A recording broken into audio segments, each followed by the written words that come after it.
সঠিক সময় বেতন না মেলার অভিযোগে বিক্ষোভে উত্তাল উত্তর দমদম পুরসভা।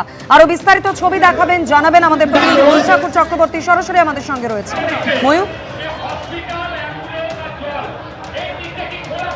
উত্তর দমদম পুরসভার সামনে আমরা রয়েছি। উত্তাল পরিস্থিতি, কেন্দ্রীয় বাহিনীকে সঙ্গে নিয়ে বিরাট পুলিশ বাহিনী এখানে এসেছেন। এখানে যারা মিউনিসিপ্যালিটির কর্মী তারা বিক্ষোভ দেখাচ্ছেন। সরাসরি ছবিটা আমি শান্তনু দত্তকে দেখানোর জন্য বলবো, পুরসভার গেট এই মুহূর্তে বন্ধ এবং গেটের সামনে বসে এখানে কর্মীরা বসে রয়েছেন। একদিকে যেমন এই ছবি, অন্যদিকে বিরাট পুলিশ বাহিনী কেন্দ্রীয় বাহিনীকে সঙ্গে নিয়ে তারা এই মুহূর্তে এসেছেন পরিস্থিতি স্বাভাবিক করার জন্য। কর্মীরা দাবি করছেন 2 মাসেরও বেশি সময় তারা মাইনে পাননি, তারা কি করে সংসার চালাবেন। এখানে বিধান বিশ্বাস উত্তর দমদম পুরসভার যিনি চেয়ারম্যান তার বিরুদ্ধে অভিযোগ এবং নতুন যিনি এমএলএ তার ইন্টারভেনশনে পরিস্থিতি স্বাভাবিক হোক, এটা তারা দাবি করছেন। অন্যদিকে পুলিশ তারা মধ্যস্থতা করেছেন। এই মুহূর্তে কিন্তু যারা মিউনিসিপ্যালিটির কর্মী তারা কিন্তু এখনো পর্যন্ত কোনো কিছু শুনছেন না। আমরা একটু কথা বলে নেব। আপনাদের অভিযোগটা কি? অভিযোগটা বলুন। আমাদের অভিযোগ হচ্ছে, আমরা দীর্ঘদিন পৌরসভায় কর্মরত অস্থায়ী কর্মচারীগণ তারা আমাদের স্যালারি থেকে বঞ্চিত হচ্ছি।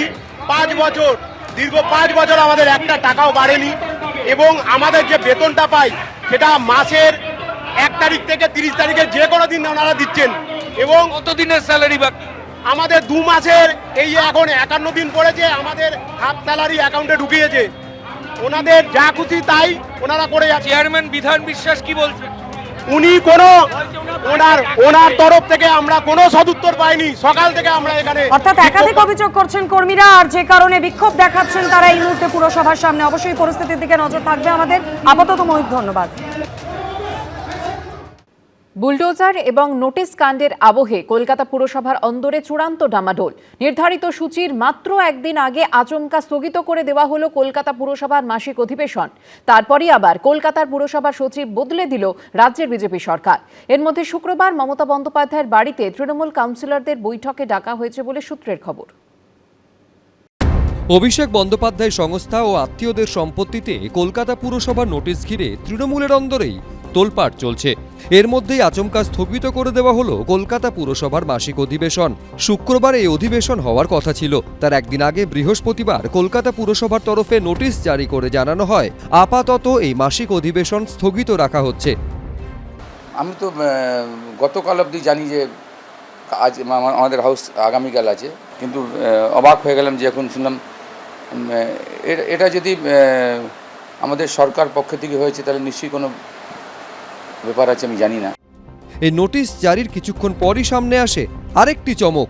কলকাতা পুরসভার সচিব বদল করে দেয় রাজ্যের বিজেপি সরকার। স্বপন কুণ্ডুর জায়গায় নতুন পুরসচিব করা হয় কিশোর কুমার বিশ্বাসকে। শুক্রবারই কলকাতা পুরসভার মাসিক অধিবেশন বসার কথা ছিল এই ঘরে, কিন্তু তার আগে বৃহস্পতিবারই কলকাতা পুরসভার সেক্রেটারি একটি নোটিশ দিয়ে এই বৈঠক স্থগিত ঘোষণা করেছেন। আর তার পরপরই বদলি করা হয়েছে সেক্রেটারিকেও। স্বাভাবিকভাবেই এই পুরো পরিস্থিতি নিয়ে বিভিন্ন প্রশ্ন উঠছে পুরসভার অন্দরে। আদৌ এভাবে কলকাতা পুরসভার মাসিক অধিবেশন স্থগিত করা যায় কিনা তা নিয়ে প্রশ্ন তুলেছেন চেয়ারপারসন মালা রায়। রাজ্য সরকার যারা সরকারে এসছে তারা তো দেশের স্বৈরাচার করেছে, এখানে এই রাজ্যে স্বৈরাচারী মনোভাব নিয়ে এসছে, তারাই ষড়যন্ত্র করছে, তারা নিজের মনোনীত লোককে দিয়ে এই ধরনের ষড়যন্ত্র করার চেষ্টা করছে। ডিসেম্বর পর্যন্ত আমাদের টেনিওর আছে, আমাদের গণতান্ত্রিক অধিকারকে আমরা কিছুতেই এটা কেউ কেড়ে নিতে পারবে না। পুরসভার মাসিক অধিবেশন স্থগিতের বিষয়টি নিয়ে বৃহস্পতিবার পুর কমিশনারকে তার নিজের ঘরে ডেকে পাঠান মেয়র ফিরহাদ হাকিম। সূত্রের খবর, সেখানে পুর কমিশনারকে মেয়র বলেন, যদি মাসিক অধিবেশন না হয় তাহলে সাংবিধানিক সংকট তৈরি হতে পারে।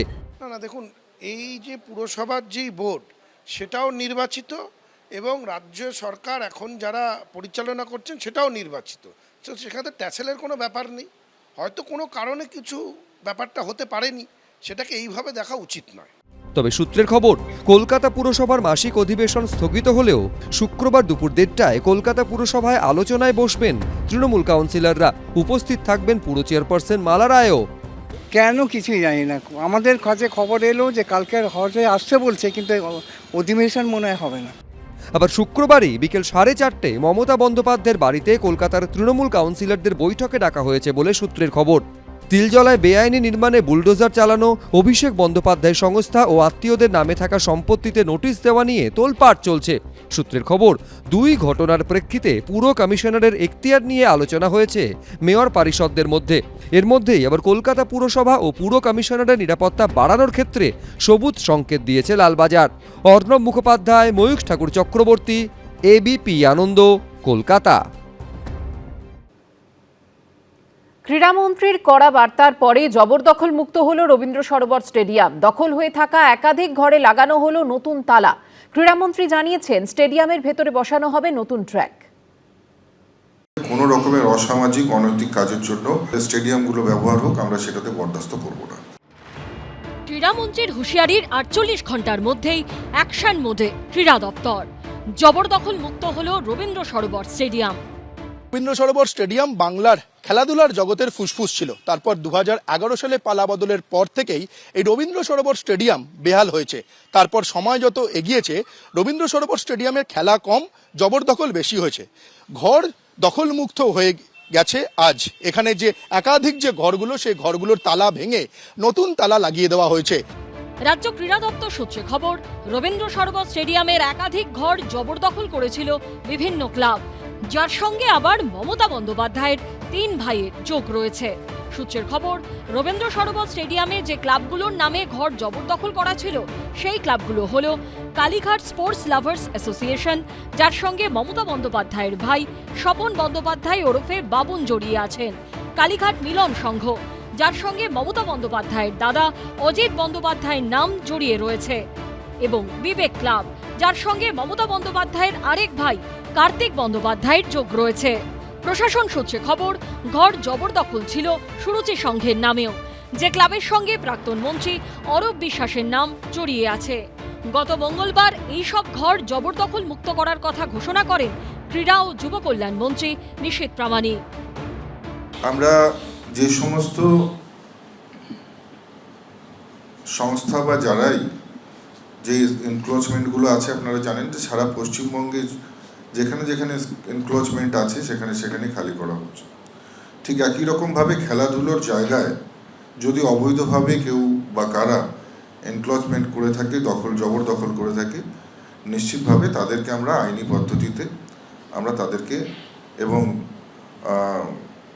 তাদেরকে আমরা সেখান থেকে সরাবো, এবং নিশ্চিতভাবে খেলাধুলোর জায়গা শুধুমাত্র স্পোর্টসের জন্যই ব্যবহার হবে। বৃহস্পতিবার পুলিশকে সঙ্গে নিয়ে সেই সব ঘর দখল মুক্ত করে রাজ্য ক্রীড়া দপ্তর। জবরদখল করা ঘরে তালা ভেঙে নতুন তালা ঝুলিয়ে দেওয়া হয়। কালীঘাট মিলন সংঘের সভাপতি এবং মমতা বন্দ্যোপাধ্যায়ের দাদা অজিত বন্দ্যোপাধ্যায় জানিয়েছেন, তারা ঘর পাওয়ার জন্য ক্রীড়ামন্ত্রীর কাছে আবেদন করবেন।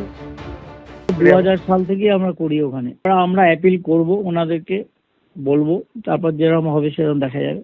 আবার ওনাদেরকে অনুরোধ করে আমরা চেষ্টা করব যে আমাদের আর একবার আমাদের সুযোগ দিন, যাতে আমরা এখানে খেলাধুলাটা চালিয়ে যেতে পারি। বেআইনি না, আমি তো সুভাষ চক্রবর্তীর আমলে সুভাষ চক্রবর্তীকে একটা চিঠি দিয়েছিলাম, তখন বললো, দেখ আমরা এমনি তোকে চিঠি দেবো না, তোরা থাক ওখানে খেলাধুলা কর, সেই থেকেই আছি। বাকি ক্লাবগুলির প্রতিক্রিয়া মেলেনি। রাজ্য ক্রীড়া দপ্তর সূত্রে খবর, এতদিন স্টেডিয়ামে প্র্যাকটিস করতে পারত হাতে গোনা কয়েকটি ক্লাব, অন্য সময় স্টেডিয়ামে তালা দেওয়া থাকতো। এবার থেকে তা হবে না। ক্রীড়ামন্ত্রী জানিয়েছেন, স্টেডিয়ামের ভেতরে বসানো হবে নতুন ট্র্যাক। সৌমিত্র রায়ের রিপোর্ট, এবিপি আনন্দ, কলকাতা। এবিপি আনন্দ, এগিয়ে থাকে, এগিয়ে রাখে।